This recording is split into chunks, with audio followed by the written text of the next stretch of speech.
Well. Who'd have thought? A week where the gaming industry does make an ass of itself. And I spoke too soon, didn't I? We have gaming media being absolute clowns, broken games, internet man opening a gaming studio, people going private, ex game devs doing a flop, and a 2v1 showdown. Let's get the show on the road. Well, this industry is officially cooked.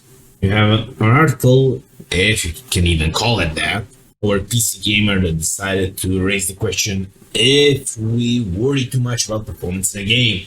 Well, not like my games running at 15 FPS, 480p, with everything set to low. Of course, we should worry about performance in games. After all, that is an indicator of a certain level of quality and craftsmanship in a game. At the end of the day, if it doesn't run well for the system requirements it's been asked of us, then that just makes it obviously bad. Now, if only people had brain cells in between their ears, they wouldn't have greenlit an article where you defend about slow frame rate, citing it feels smooth. Oh, please. Mainstream game journalists won't know smooth even if it hit them in the face. So why not just, attach something that allows to check how smooth the picture is in the comment section or in the description? If only there were sites that can show you how it looks at what frame rate and how smooth this is. Sticking with great takes, we have Blizzard finally trying to do something to save Overwatch 2 after their excitement, quote unquote, from having a competitor die down. Or was it because somebody decided to hand them some humble pie in the form of Marvel Rivals? Now, if only Blizzard listened to their player base, they wouldn't be in this situation where Marvel Rivals would have been a worry. But hey, they won't tell us the amount of people playing on Battle.net, so let's compare some Steam data. And the reviews of both games will do, especially in shedding some light of what's going on behind the scenes. Now, if only Blizzard listened to their player base, they wouldn't be in this situation where Marvel Rivals is in a dominant position. Hey, it's not like they officially announced their data over well, let's start with Battle.net for starters. Considering Overwatch on that, well, they don't disclose that. Xbox? Nah, nobody discloses anything on Blizzard's end for Xbox. PlayStation? Bear in mind that's on PlayStation 4 and 5. Nothing. Marvel Rivals? Well, I'll just let them speak for themselves. And considering Marvel Rivals is handicapped to PlayStation 5, also not including PlayStation 5, Xbox, well, I'd say there is a trend there. Might have a new king of the hero shooter sometime soon. Now, sticking with the game industry, and the next trend is throwing stones at a glass house. What I mean by that? Greg Miller, former reporter, for lack of a better word, reported at IGN, something like that, decided to, make an ass out of himself on Twitter. I know, shocker. During the 2025 DICE Awards, decided it would be a good idea to start taking pot shots at Elon Musk and Donald Trump live on stage. Oh boy. Now, where this gets better is after posting that snippet on Twitter, citing Happy Valentine's Day, comments were, how should I put it? A gold mine. You gotta love Twitter users sometimes. They bring their receipts. Especially in this case where people decide to bring out voting maps and reminders of who won. Just pissing off additionally how he cancelled his best friend, quote unquote, over a dumb joke on Valentine's Day. Or was it Women's Day? At this point, I don't care, it was a dumb joke. And basically reminding him that he left IGN only to become IGN. Yeah, he also worked for IGN. Shocker, I know. But this is modern game journalism for you. They only tell you what the quote-unquote right way of thinking is without leaving you to make your own decisions. Sticking with Elon Musk for a bit, he reiterated his intention to compete with the AAA gaming industry. Now, whether his idea of using AI in order to make a game studio is a good one or not is up to personal preference. Now, this claim that there won't be any forced diversity is great. I mean, Look at Valve and how much they make per employee. That damn thought is admirable, especially for the employees that are going to work there. Then again, he did say that too many game studios are owned by massive corporations, and that's the pot calling the kettle black for you. Of course, there will always be critics who against most game studio due to concerns about this new studio taking jobs away from artists, writers, developers, and such.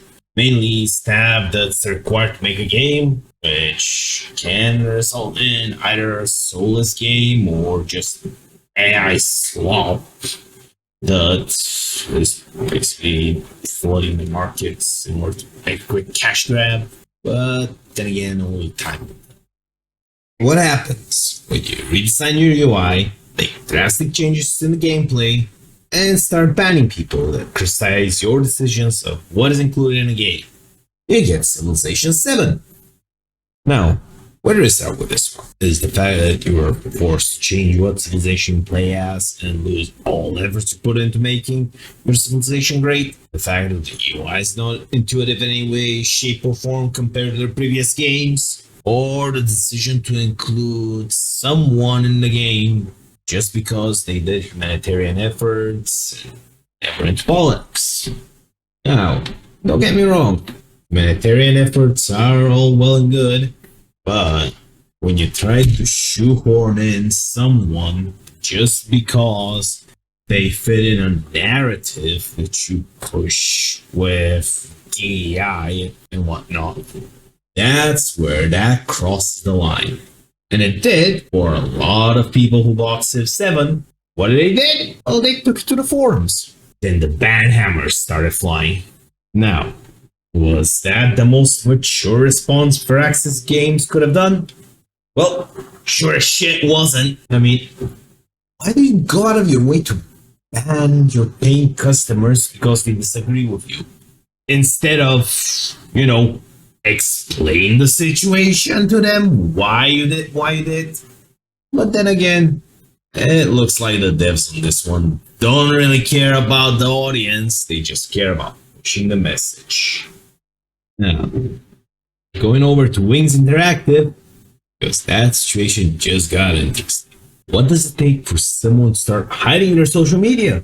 Apparently a YouTube channel bringing forth their shady dealings to the surface, with their social media going dark after the video Gothic Therapy made and them adding 4 additional games to their portfolio: Ringmore Grove, Campervan, Make It Home, Son of Husk, and an unannounced project as the 4th game. There's really not much known about it.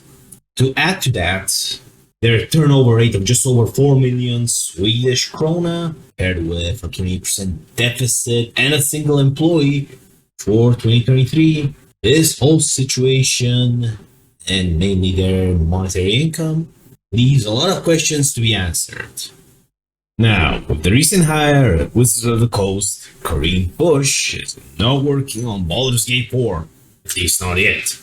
Smash JT broke the story on the 21st of February after a long call with an insider. Kareem Bush is going to work on a canceled D&D project. Now, considering Dragon Age the Veilguard didn't start off as a Dragon Age game, just because Kareem Bush isn't working on Baldur's Gate 4, does not mean that this game won't be changed over to it. There's still a possibility that the cancelled D&D project could be changed.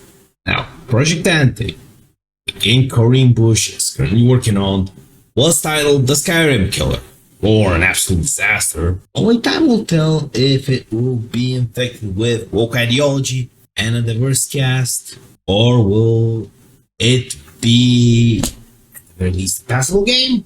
Considering Smash GT outlined that it was full of woke ideology, a cast that is as diverse as possible, a lot of mismanagement and wasted resources, this will be a miracle if it comes out at all. Then again, Wizards of the Coast have plenty of money to spend, so have at it. Let's see what turns out. Speaking of game developers, Mark Darrah made an angry rant about gamers, and that turned into a clown fiesta. The ex-dev for BioWare was brought back in an advisory role for Dragon Age the Veilguard, and what could be described as a mental breakdown about what people can and can't complain about.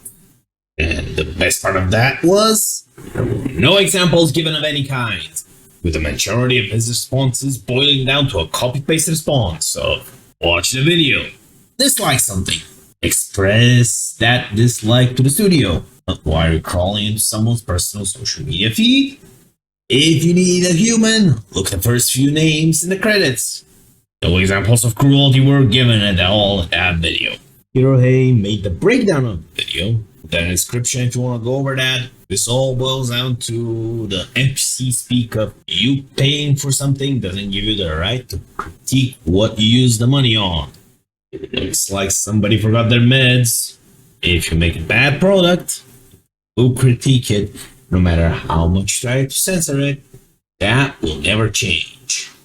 Now, let's take his advice.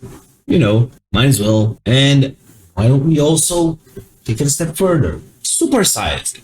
What do we get here if we start to contact the first few people in the credits?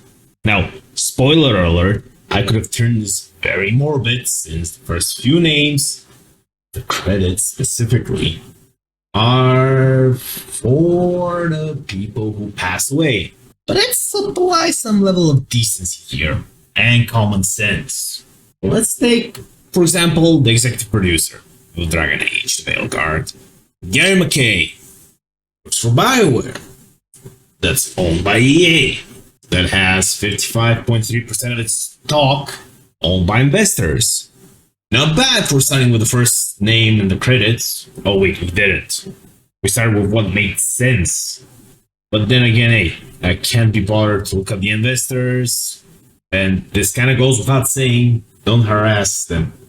If you want to address something with them, make it professional. But this does get the point across, I hope, of how ridiculous that statement can get. Now, on some good news, Assassin's Creed Shadows is in the spotlight. Just not the way Ubisoft would want. Assassin's Creed Shadows' infamous protagonist, Yasuke, gets his own game, in the form of Yasuke Simulator, the greatest upgrade Ubisoft could want. I mean, you get to use what looks like a Porsche 356 Speedster to dispatch your enemies. What's more feudal Japan than the vehicular manslaughter in an Austrian car? Historically accurate developers, the indie dev behind this masterpiece of a game to be, is cooking on this one.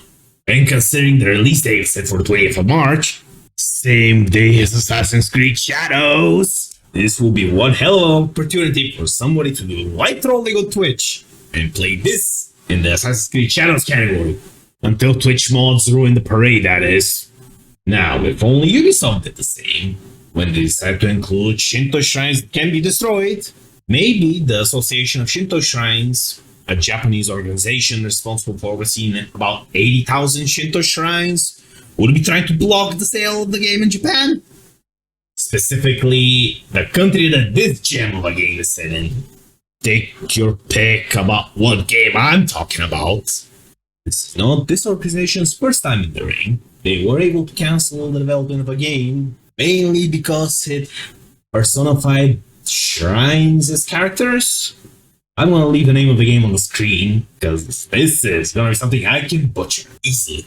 But that's 2020. Let's see if they can go 2 for 2, especially against Ubisoft. That's going to be a real kicker. And I certainly hope that historically accurate developers and the Association of Shinto Shrines have luck on their side.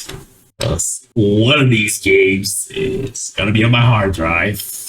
And you can guess which one. Well, that's the end of that, I suppose. Well, or at least until next week. So, like, subscribe, comment, and all that jazz.